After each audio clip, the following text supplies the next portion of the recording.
മാളയിൽ നടന്ന ഡി-സോൺ കലോത്സവം മുടക്കാൻ തുടക്കം മുതൽ തന്നെ എസ്.എഫ്.ഐ ആസൂത്രണം ചെയ്തിരുന്നതായി ടി.എൻ. പ്രതാപൻ.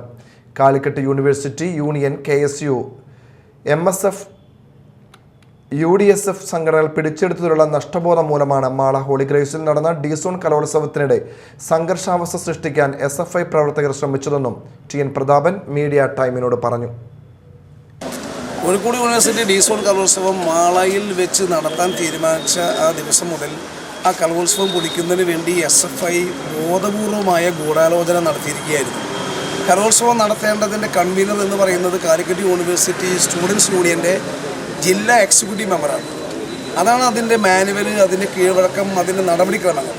കലോത്സവം പ്രഖ്യാപിച്ചു, കലോത്സവം തീരുമാനമെടുത്ത് സ്വാഗത സംഘത്തിൻ്റെ യോഗം മുതൽ ജില്ലാ എക്സിക്യൂട്ടീവ് മെമ്പർ പങ്കെടുത്തില്ല, വിട്ടുനിന്നു ബോധപൂർവ്വം. ഇപ്പോൾ ജില്ലാ എക്സിക്യൂട്ടീവ് മെമ്പറുടെ ഒരു സ്റ്റേറ്റ്മെൻറ്റ് പരസ്യമായി മാധ്യമങ്ങൾ, ചാനലുകൾ ഉൾപ്പെടെ കേൾപ്പിച്ചുകൊണ്ടിരിക്കുന്നുണ്ട്. ഒരു കാരണവശാലും മാളയിൽ ഈ ഡി-സോൺ കലോത്സവം നടക്കാൻ പാടില്ല. മാളയിലെ ഡി-സോൺ കലോത്സവം പൂർത്തിയാവാതിരുന്നാൽ കാലിക്കറ്റ് യൂണിവേഴ്സിറ്റി കലോത്സവം മാറ്റിവെക്കാൻ വേണ്ടി പറ്റും. രണ്ട് വിരോധമാണ് എസ്.എഫ്.ഐക്കുള്ളത്. കോഴിക്കോട് യൂണിവേഴ്സിറ്റി കാലങ്ങൾക്ക് ശേഷം KSU, MSF, UDSF പിടിച്ചെടുക്കും. അതിനുള്ള എസ്.എഫ്.ഐയുടെ നഷ്ടബോധം, അവരുടെ പരാജയം, ആ പരാജയത്തിന് യൂണിവേഴ്സിറ്റിയിലെ വിദ്യാർത്ഥികളോടാണ് പകരം തീർക്കാൻ വേണ്ടി ശ്രമിക്കുന്നത്. രണ്ടാമത്, തൃശ്ശൂർ ജില്ലയിലെ കലോത്സവം നടത്തുമ്പോൾ എസ്.എഫ്.ഐക്കാരനായ ജില്ലാ എക്സിക്യൂട്ടീവ് മെമ്പർ അതിൻ്റെ കൺവീനറാകും. സ്വാഭാവികമായും ബാക്കി എല്ലാവരും സംഘാടകരായിട്ടുണ്ടാകും. മുൻകാലങ്ങളിൽ അങ്ങനെയല്ല. എസ്.എഫ്.ഐയുടെ യൂണിവേഴ്സിറ്റി യൂണിയനും എസ്.എഫ്.ഐയുടെ എക്സിക്യൂട്ടീവ് മെമ്പറും നേതൃത്വത്തിൽ ഡി-സോൺ ഉൾപ്പെടെ കലോത്സവം നടത്തുമ്പോൾ ഒരാളെയും വേറെ അടുപ്പിക്കാറില്ല.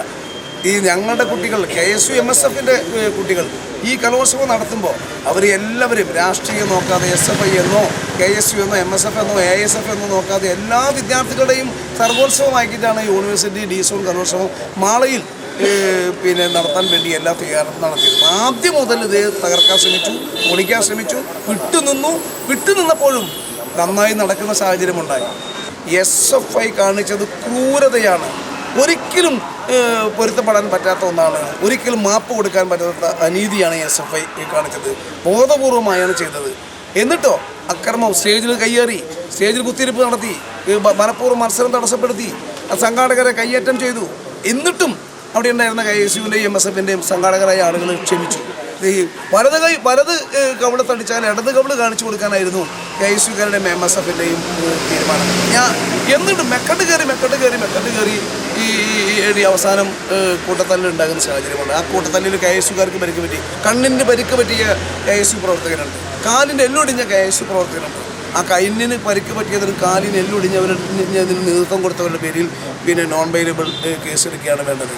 അതുകൊണ്ട് ഇതിനകത്ത് പോലീസ് നീതി കാണിക്കണം. ഞങ്ങൾ പോലീസ് നീതി കാണിക്കണം. പിന്നെ എല്ലാ ക്യാമ്പസിലും അക്രമം നടത്തിക്കൊണ്ടിരിക്കുകയാണ്. ഇന്ന് ചേലക്കരയിലുണ്ടായി, മറ്റു പല ക്യാമ്പസിലുണ്ടായി, പനമ്പിളിയിൽ, ക്രൈസ്റ്റിൽ, കേരളവർമ്മയിൽ, അസ്മാബി കോളേജിലൊക്കെ KSUവിൻ്റെ കൊടിമരവും ബോർഡുകളൊക്കെ തകർക്കുകയാണ്. ഇന്ന് ചേലക്കര ക്രൂരാക്രമണം അടിയുണ്ടായി. KSUക്കാരെ അന്യായമായി പുറത്തുള്ള DYFIയുടെ CPMൻ്റെ നേതൃത്വം കൂടി ഇത് കയ്യേറ്റം ചെയ്യാൻ ശ്രമിച്ചാൽ, ആക്രമിക്കാൻ ശ്രമിച്ചാൽ ഞങ്ങൾ രാഷ്ട്രീയമായി നേരിടും. ഞങ്ങൾ അതിന് അതിശക്തമായി നേരിടും. പോലീസിനോട് പറയാനുള്ളത്, പോലീസ് ഇതിനകത്ത് സമാധാനം ഉണ്ടാക്കാൻ വേണ്ടി ശ്രമിക്കുക. നീതിപൂർവ്വമായി പെരുമാറണം, പക്ഷപാതമല്ലാണ്ട് പെരുമാറണം, ന്യായത്തിൻ്റെ കൂടെ പോലീസ് നിൽക്കണം. ഞങ്ങൾക്ക് ഞങ്ങളുടെ കുട്ടികളെ സംരക്ഷിക്കാൻ അറിയും. ഞങ്ങൾ സംരക്ഷിക്കും, കോൺഗ്രസ് സംരക്ഷിക്കും.